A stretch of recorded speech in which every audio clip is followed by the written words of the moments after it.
Okay, we'll continue on with club business, starting with birthdays. I don't think I saw Kathy here today. And Troy's tubing on the 23rd.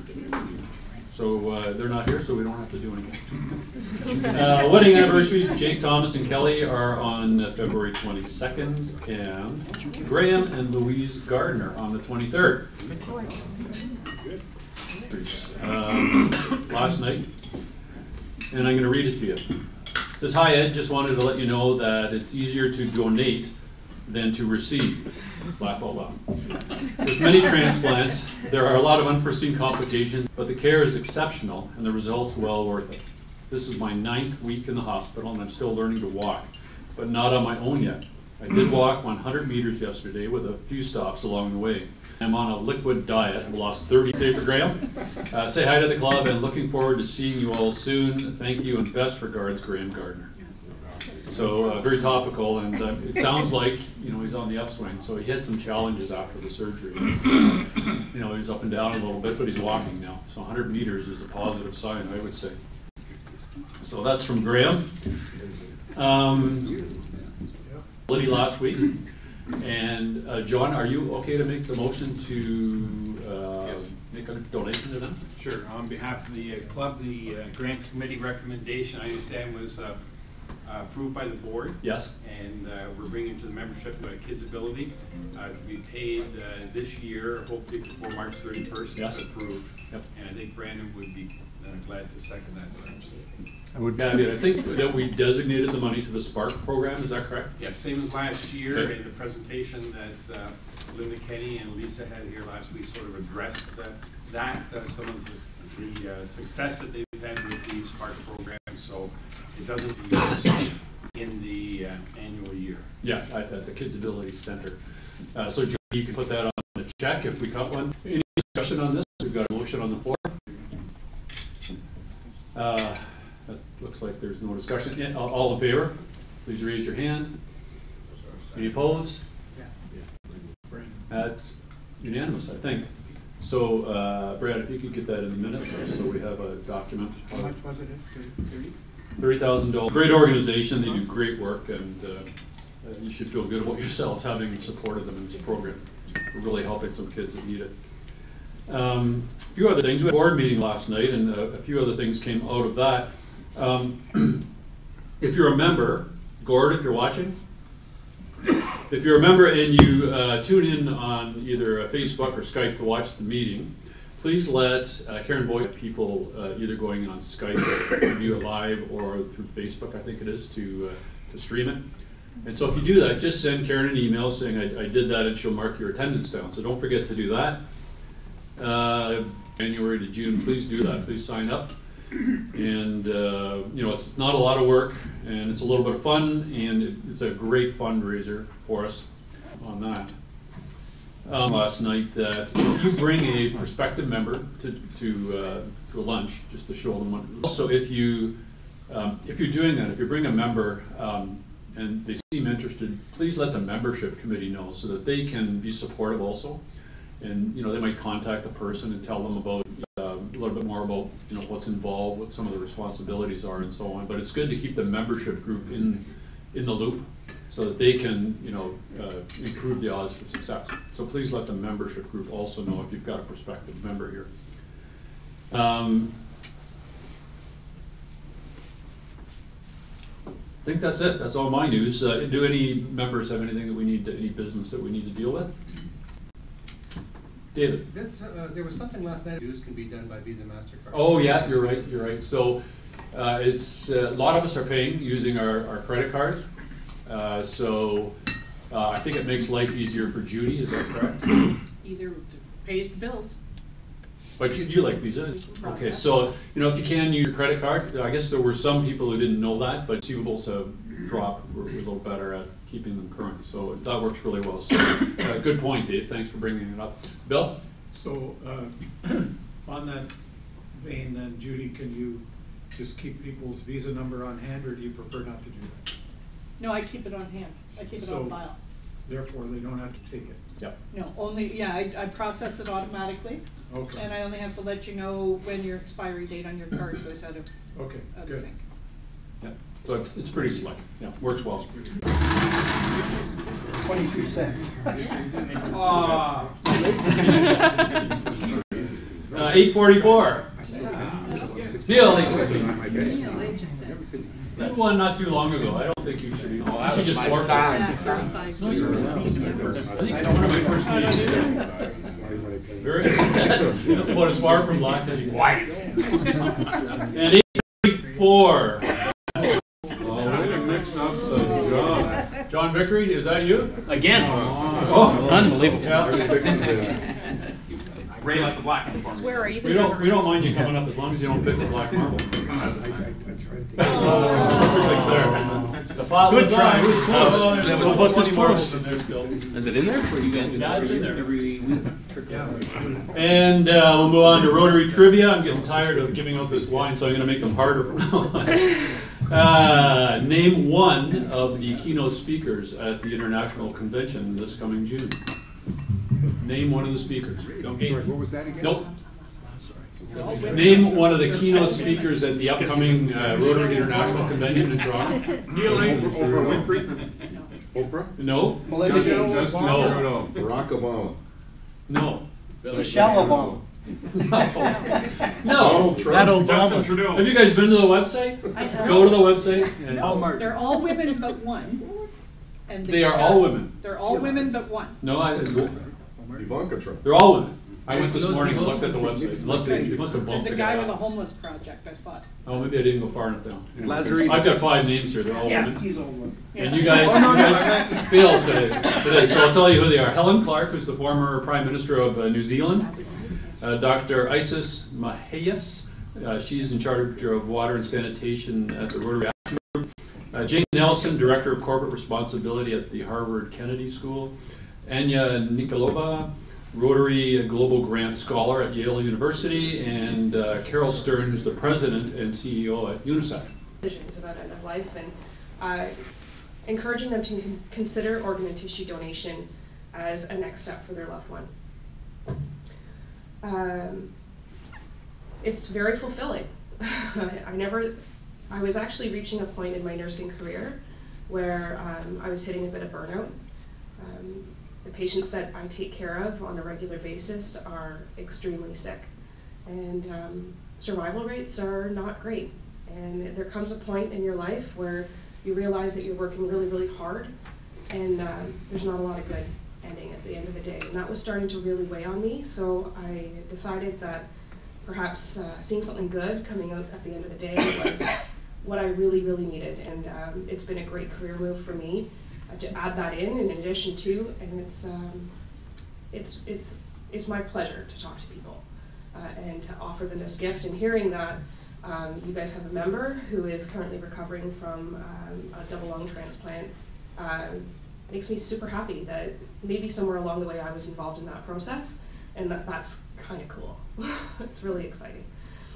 So one of the reasons why I'm here today is to kind of talk about myths and misconceptions about organ donation.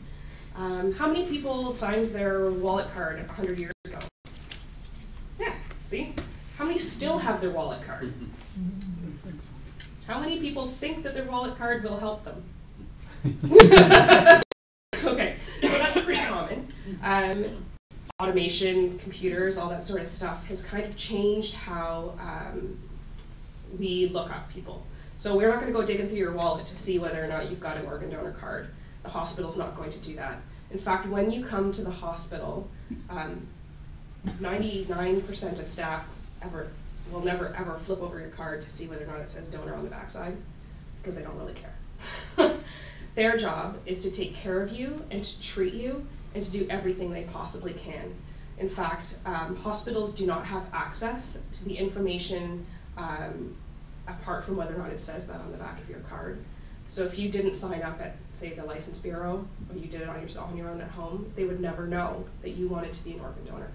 So it's been very important to make sure that there is a line between the hospitals providing all of the possible care that they can for you to help you get better or your loved one get better, moving through to whether or not organ donation is an option, etc. cetera, et cetera. There's very, very clear delineation. I was explaining to, I can't remember, somebody earlier as well, I work on the donor side. I have nothing to do with the transplant side. So I don't know who the recipients are.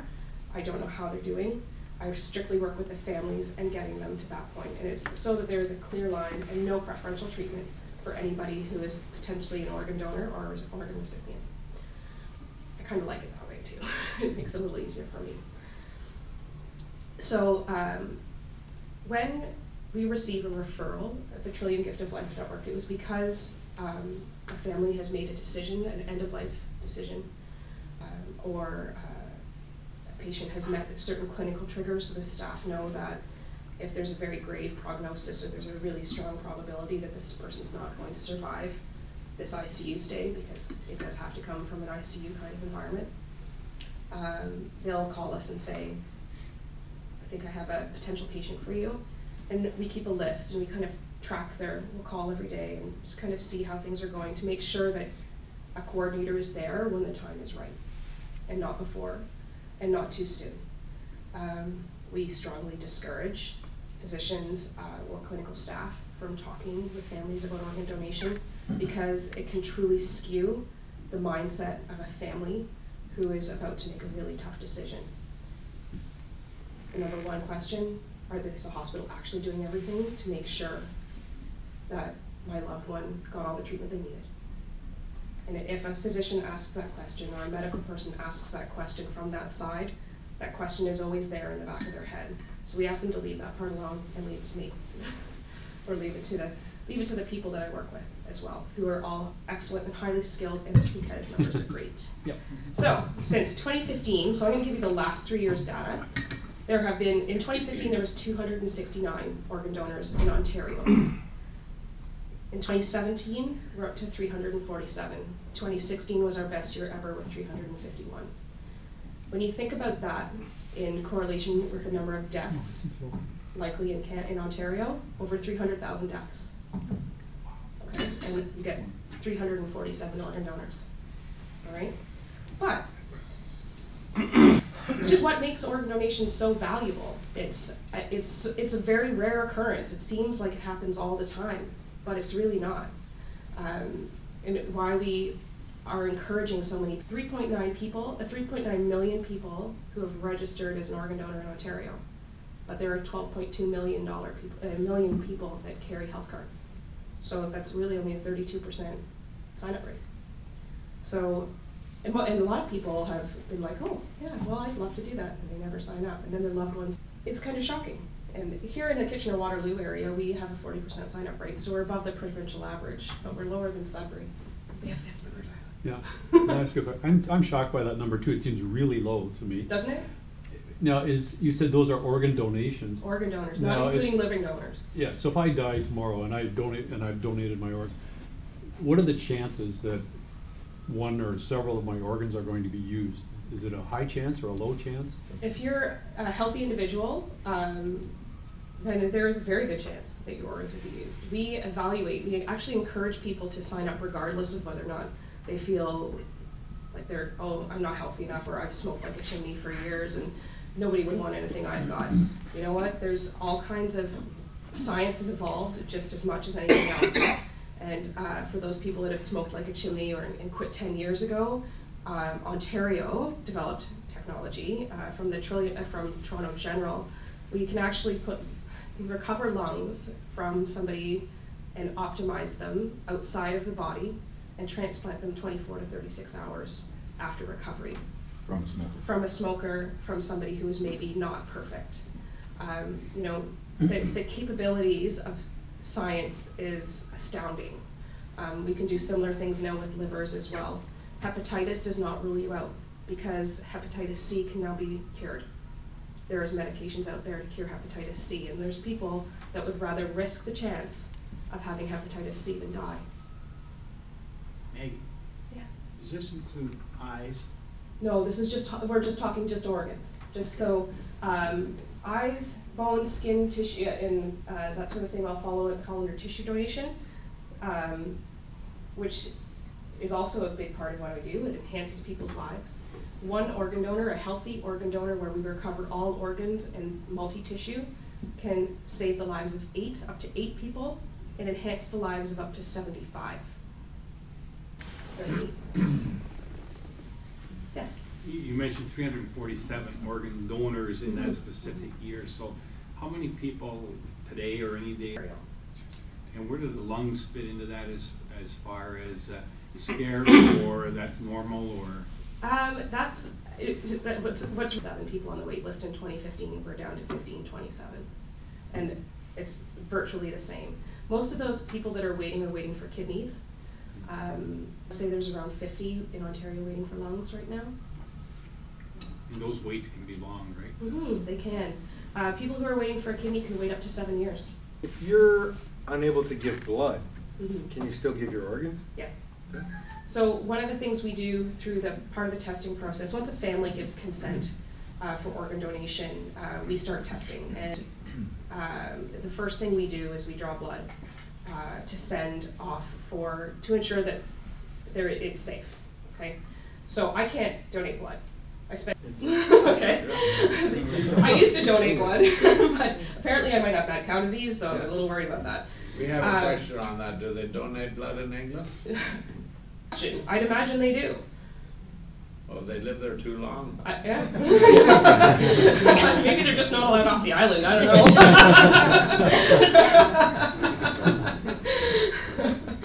know. My parents are immigrants from England, so I can do. They actually used to call me all the time, and then they kicked me off the list. But yeah, so we do a lot of testing to make sure that blood is safe, the organs are safe for transplant, and actually start the matching process within probably the first couple of hours of getting consent, because that blood work is the longest that takes to come back. Drug users can donate their organs. In fact, unfortunately, I would say that since we've been starting to see a lot more of the overdose epidemic, I would like to say that a good chunk of our donors come from that population lately. Now, we do have access to testing that is specific up to within 8 hours of their of ingestion. So typically by the time we see one of these patients, they've been in hospital for 48 plus hours. So cancer is an automatic exclusion if it's been within the last 5 years. But, yeah, within the last 5 years, if you've been under active treatment. From the day or the second, or whenever the doctor says Ray's dead, how much time do you have? That's actually a great question. So, body's a funny thing. If you're declared brain dead, this part doesn't know that this part isn't working. And as long as we have machines and medications, we can kind of keep you going for days. The donation process is longer than people anticipate. Hollywood is my worst nightmare.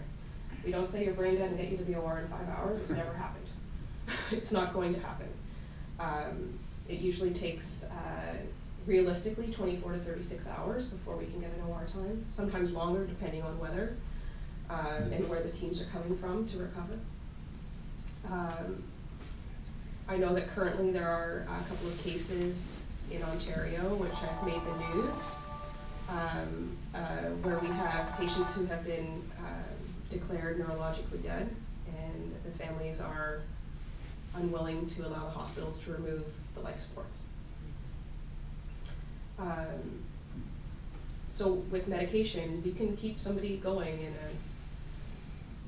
for a while, for a very long time actually. But we have to continue with the medications. So, how long is long? Well, I believe the young man that was recently in the news that they were talking about, I believe he was declared neurologically dead in October. Really? Yeah, I believe. Could be wrong. Yeah, it's kind of scary actually, and sad, and very sad. His family had also indicated that he would not have wanted to be a donor. It was outside of his religious beliefs, so that's fine. That one leaves me out of the mix. So when someone donates their organs. So you can donate organs and tissue? You absolutely. It's actually challenging, and ironically, in Graham's case, the lungs are actually the hardest organ for us to recover because, excuse me, they're actually the most sensitive and at highest risk for aspiration. So lungs are rare.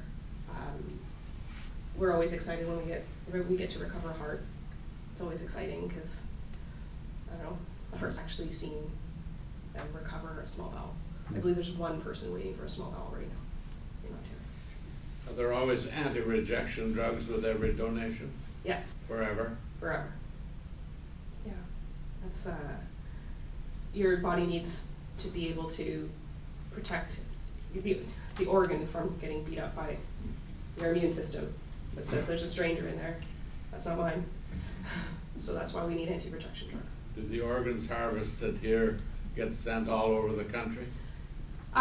We try to keep them within Ontario as best we can. If we have an appropriate recipient here, then we will do that. If there is somebody who is dying and needs a heart now in British Columbia, then they might get it above somebody here in Ontario. We do have an organ sharing agreement across Canada and into the United States. If we can't place it here, then we will, especially with pediatric organs, we will offer to the US. I'm trying to think if I've had many. I don't think I've had many that have ended up going to the US. We usually tend to use them within Canada. Another question, does an organ have to fit the same size a person who left it? It does. So one of the other things that I always try to do when families are out of the room is measure them for height and weight. Because there's nothing worse than seeing somebody bust out a measuring tape on your loved one. It's a little too much. But I do have to actually measure, and it is critical that we match the right size. Yes, go ahead. Well, I'd heard that some organs grow back, like liver and whatnot. So is it not possible for you to take one adult liver and use it for 2 or 3 children? We have done split livers before. So yes, in a small adult, we will. We have done a split liver. So we would take a piece of the liver, a lobe of the liver, and transplant it into a child, and an adult may actually get the other side. Yeah. Is there an observable problem of families rejecting donors' desires after the death? Yes. Yes, it does happen. So part of my conversation with families is kind of getting a feel for whether or not they've had donation surrounding discussion. And after kind of getting to know them a little bit as a family, I will disclose that, for lack of a better word, sorry, Ray. Did you know that Ray signed his donor card? He wanted to be an organ donor. And some families are like, what? Are you kidding me? Ray would never do that.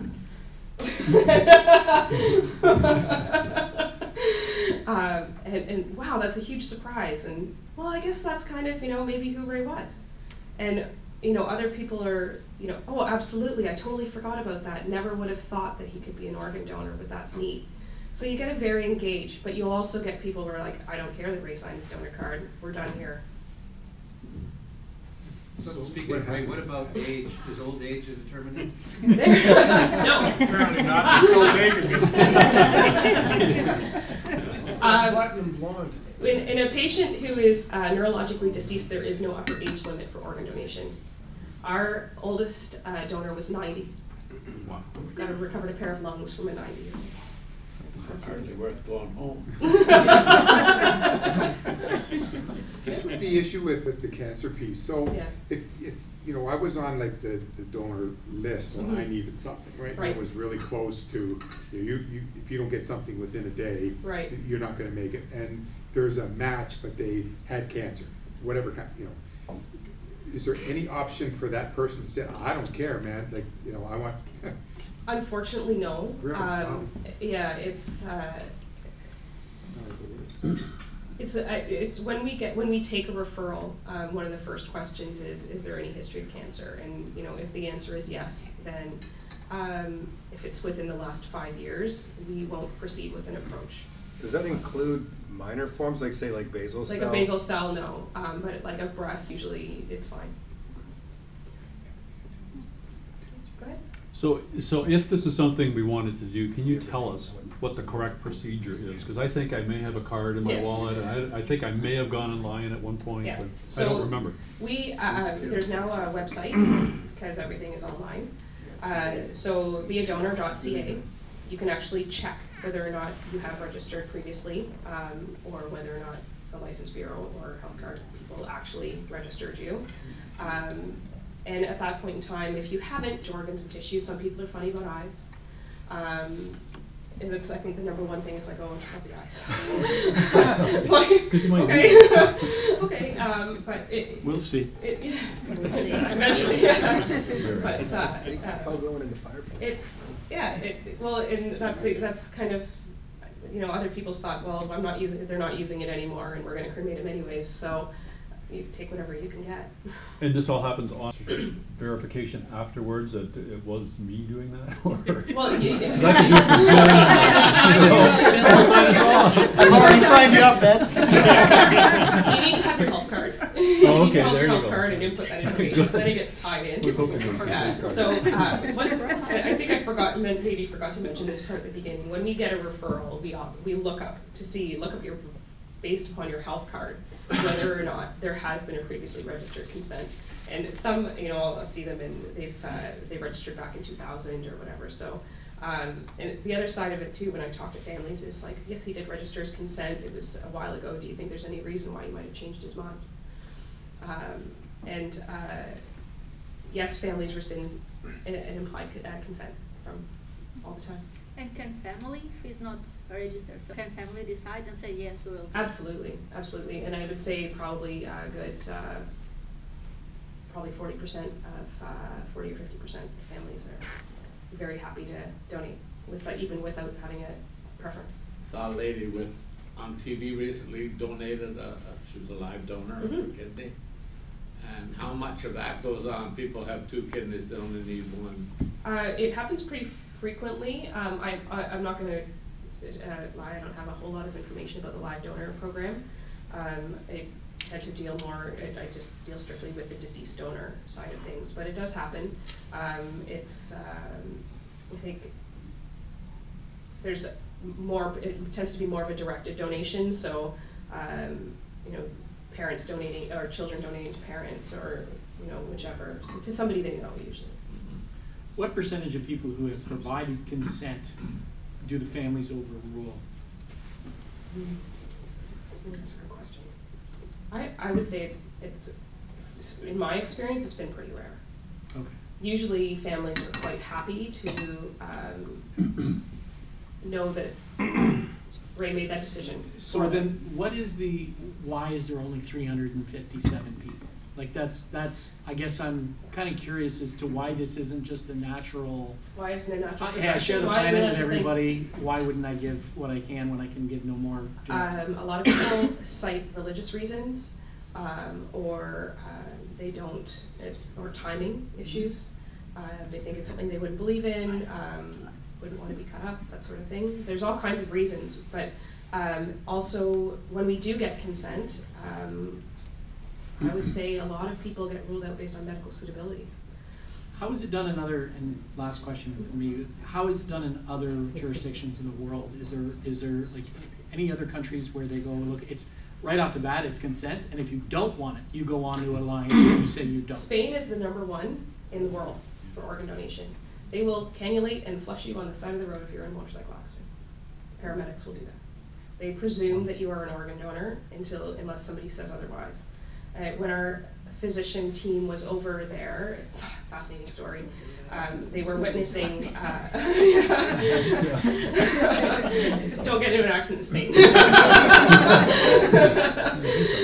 Anyways, when they were over there, they had a meeting and were went to go and see a family. They were hanging, with another physician team, and the family was quite distraught and angry, and pounding on the physician's chest and devastated, crying.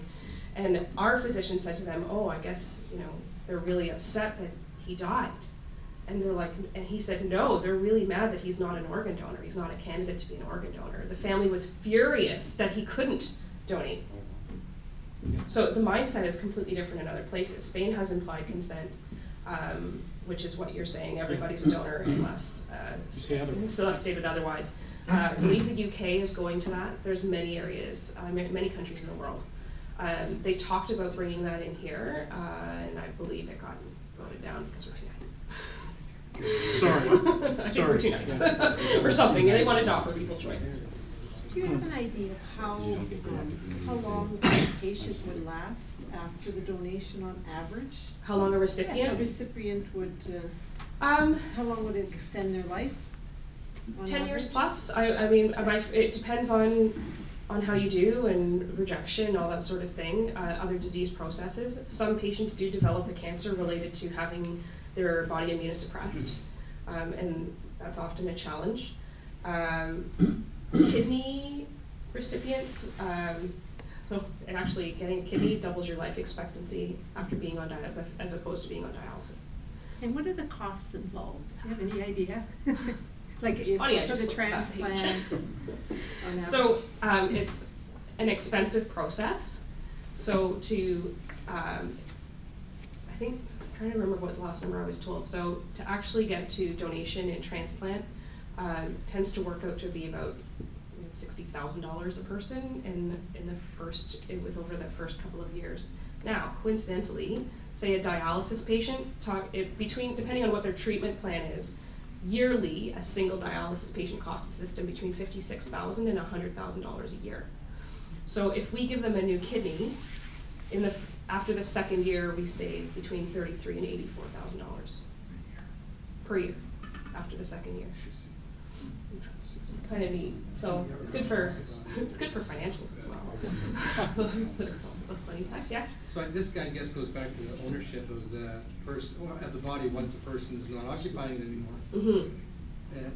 Do they basically become the wards of the state, or the body's owned by the state in Spain, and in Canada not the case, or how does that work? You know, I'm honestly not entirely sure about the Spain side of things. I mean, their families have the ability to say no, but they just presume that it's a yes.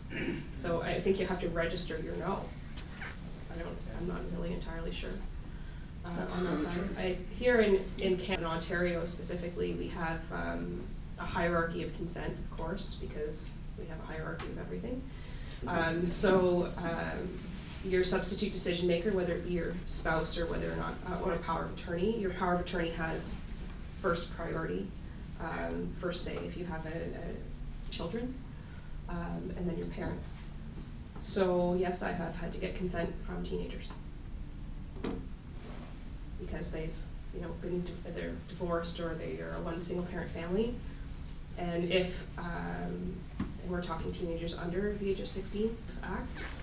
From TGLN Act of Ontario, if you are able to understand the concept of death and donation, then if a physician who is explaining to the children what is happening feels that the children have capacity, they can indeed sign consent. Now, that being said, we do ask for the support of the family to help the children with that decision. It's challenging, it's stressful. What was probably the hardest thing I think I've ever had to do was talk to a couple of teenagers about their dad, but it's pretty neat, and they understand more than we give them credit for, and they understand they kind of relate to it as recycling. Last question. Yeah. Amazing. I'm actually kind of stunned by what it is you do. I'm really amazed, and maybe you can talk to it just briefly. So you got out of regular nursing because it was a downer. The good you do is phenomenal, and I get it. It must be some days you must go home and just cry yourself to sleep, I would imagine. I am very fortunate that I have an incredibly supportive husband who is a paramedic, who understands what I do. He's very proud and he's very supportive, and I think it wasn't until recently when a friend of his actually was a kidney recipient that he really, because I work crazy hours. I work, I'll be at the office today for 12 hours and then I might get called and not get home till tomorrow. So we kind of live by the seat of our pants. We don't have children because of that reason. We've always been shift workers, both of us. We like our dog. But, it's very fulfilling. I've been through, and there's been times where I never ever thought I could get consent from a family or help them make a decision. And in the end, it's helped start their healing process. And the gratitude in helping start that process has been incredible. And having the pleasure, distinct pleasure of meeting from one of my donors was like, that was and that was fascinating, so. Thanks, Maggie. So Maria's going to formally thank you, so if you could remain here. Well, I wanted to thank you very much on behalf of the Kitchener-Westmount Club. Thank you. As a healthcare member, I could see all the good and the value you bring to our patients and all of our community members for sure, and you've certainly encouraged us to make sure we go online. I have some great ribbons with the website on it, if you would like. So thank you for sharing your areas of expertise, and just as a thank you, what we do is we present you with a nice certificate suggesting that we have now helped a person recover their eyes. She's 81 years old. Wonderful. Thank you very much. Thank you.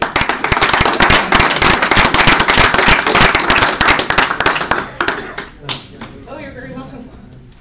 Yeah, that worked out well. I'm glad you forgot your member stick, because it turned into a sort of a Q&A, which was really enjoyable. So, if there's nothing else for the good of Rotary,